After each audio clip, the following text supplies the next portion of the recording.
Welcome to a place where hearts unwind, infinite threads that gently bind, love and compassion in every line. Together we rise through space and time.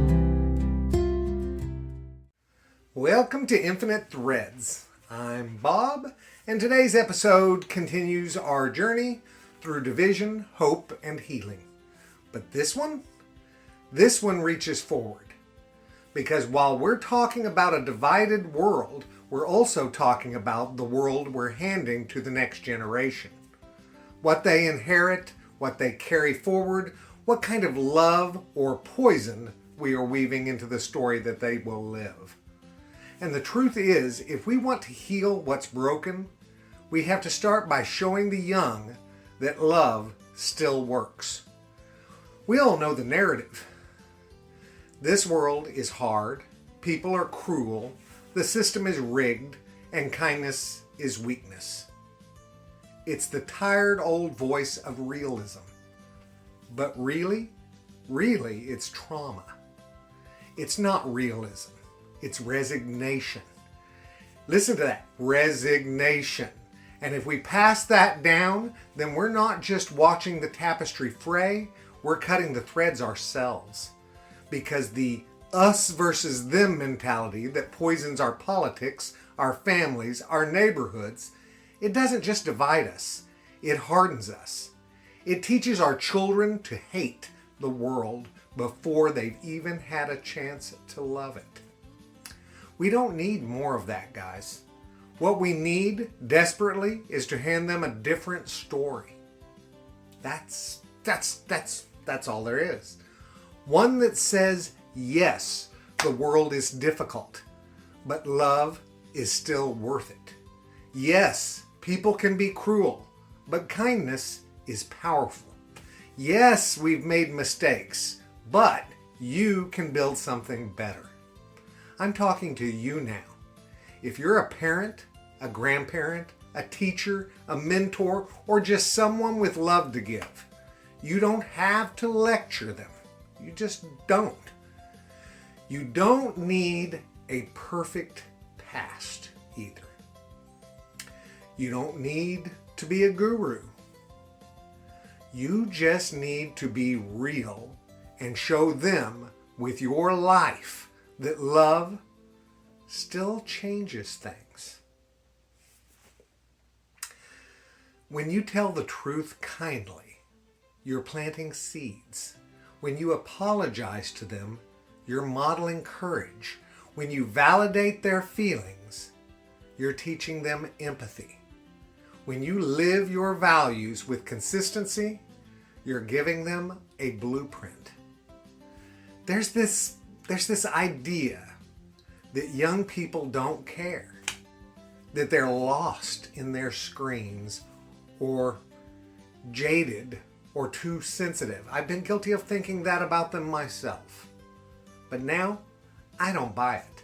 I see kids crying over injustice, not because they're weak, but because they still feel.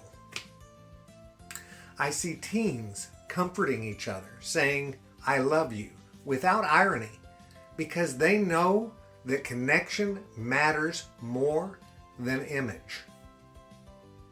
I see young creators speaking out for mental health, for inclusion, for peace, not because someone told them to, but because their hearts won't let them be silent. They're not broken, they're awake. But they are looking to us to show them that love is safe to trust. What message are you giving? That vulnerability isn't a trap. That gentleness isn't weakness.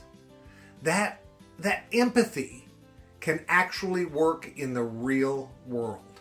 And they're watching everything we do. Do you know how good it feels when I receive a message from a young listener who says, "This changed how I see things"? Or when someone writes and tells me they passed an episode onto their child or student because it helped them understand something that their heart already knew. Guys, it's everything. Because that's what makes this journey worth it. We don't always see the ripples, but when we do, they are beautiful. And it reminds me, the work of love isn't just for today, it's for tomorrow. It's for them. If we don't give our children something beautiful to believe in, the world will give them something dangerous to believe instead. And you know it. You see it. So let's start speaking love again. Let's start living compassion with fire. Let's show them that kindness is powerful and that hope isn't naive. It's necessary. Tell them the truth, yes. Tell them the world can be cruel. But never let that be the end of the story. Let it be the beginning of why we love harder. And here's the thing. We don't just influence the next generation by what we teach.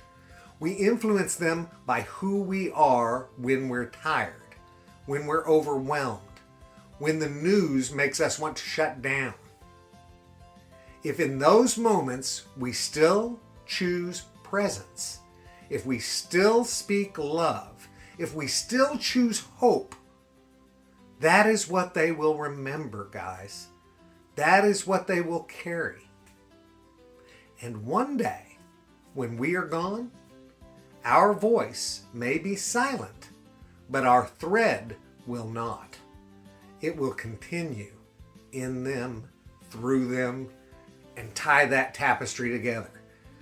So to every young heart listening or being shaped by someone who is, you matter. You are part of this.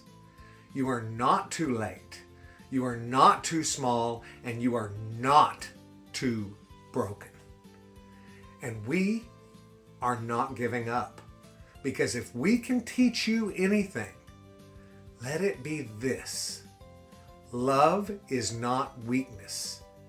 It's your greatest superpower.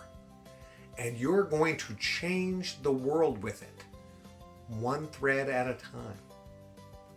I love you guys very, very, very much. And you know what I need you to do. Go out and pass that on. Later, Gators. Bye-bye. Every story, every voice, in this love we all rejoice. Infinite threads, here we go. Welcome, fray.